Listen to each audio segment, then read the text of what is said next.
iibiyo waxa weeye sheekada dadka la iibiyo waxaan maqli jiray dad baa la iibsaday human trafficking baa ka dhacday dad baa slavery maraykanka gudihiisa slavery ku dacwooda weli oo yidhaahda maaragtay dhibaato badan baana soo gaadhay annagana waxaan u malayn doonaa Soomaaliya inay dhibaatada ay noo geysteen waayo qabiil reer hagar la yidhahdana la ka iibiyo wax allaale waxay noo qabtaan jirin dhibaato mooyaane iyo aflagaado iyo inay warbixin xun naga bixiyaan qabiiladana la ka iibiyo Soomaali waa dad aan waxba noo qabanay waxa weeye magaca awowgay bay wataan magaca aabahay bay wataan awowgay bay dileen magaciisa bay qaateen aabahay bay dileen si loo ku dileen magaciisa bay qaateen magacyadayadii bay wataan 41 iyo 41 baa dhalay iyo Gray baa dhashay iyo waxaasa ay dhashay waxa la sii kala qaybiyay warwaada dadku waxbay barteen oo waxbay fahmaan hadda waa la ogaaday khiyaamada aad sii samayseen iyo waxa sii kala baadisheen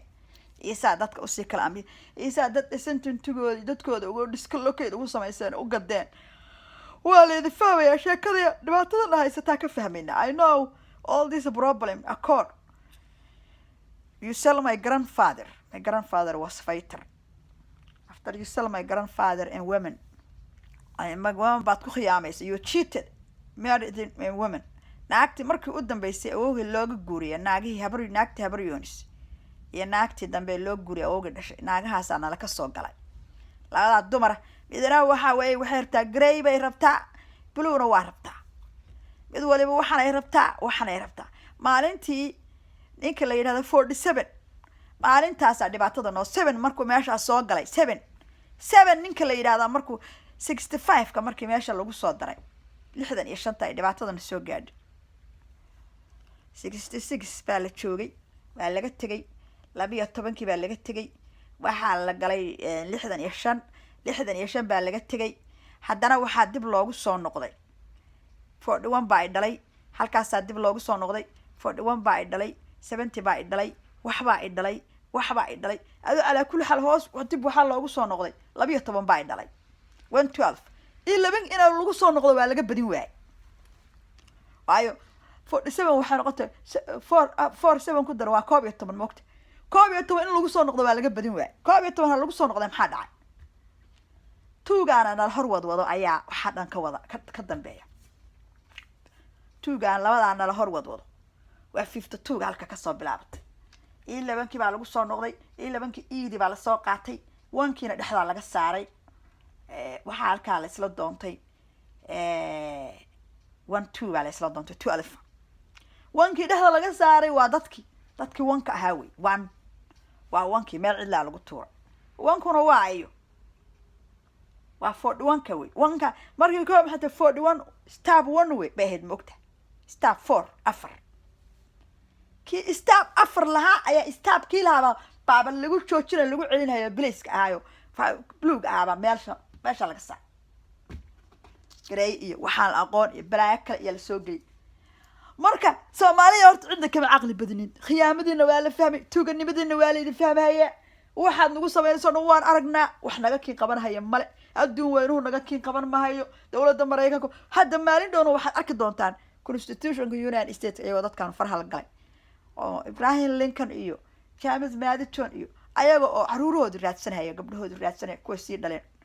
maxay sameynayaan constitutionka ay rabaan inay waaba sameeyaan mar horeba inay wax ka bedelaan waxay soo sameynayaan lambarada oo kale soo sameynayaan baayada oo kale soo sameynayaan waa lagu wareeraya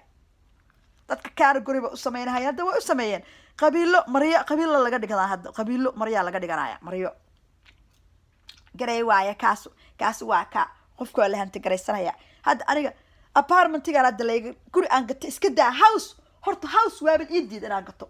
house waxa bari house meel baabla iska dhiga asaga ay waa wankaas ka bax haye waxa iska daa apartment maalba laga effect gareeya every day apartment ana laga effect gareeya waxa laga soo bilaabo apartmentigi halkaan Arlington Mainfield laga soo bilaabo lagu xijik Canada laga effect gareey waxa laga effect gareey mid kale tan 10 year baan jooga laga effect gareey waxaana laga effect gareey naagta managerta waxay ka shakida balaayada waxay ka shakida waxaa hadda tu alifkii war anigu aan idin warrama ee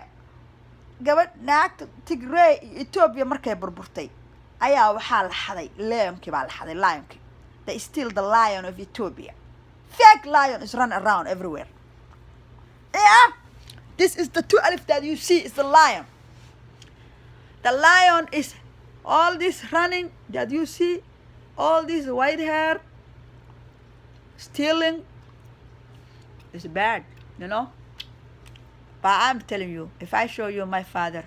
wallahi billahi, you will know my father. He is not Somali. If he's a Somali, this is my father. Let me explain to you.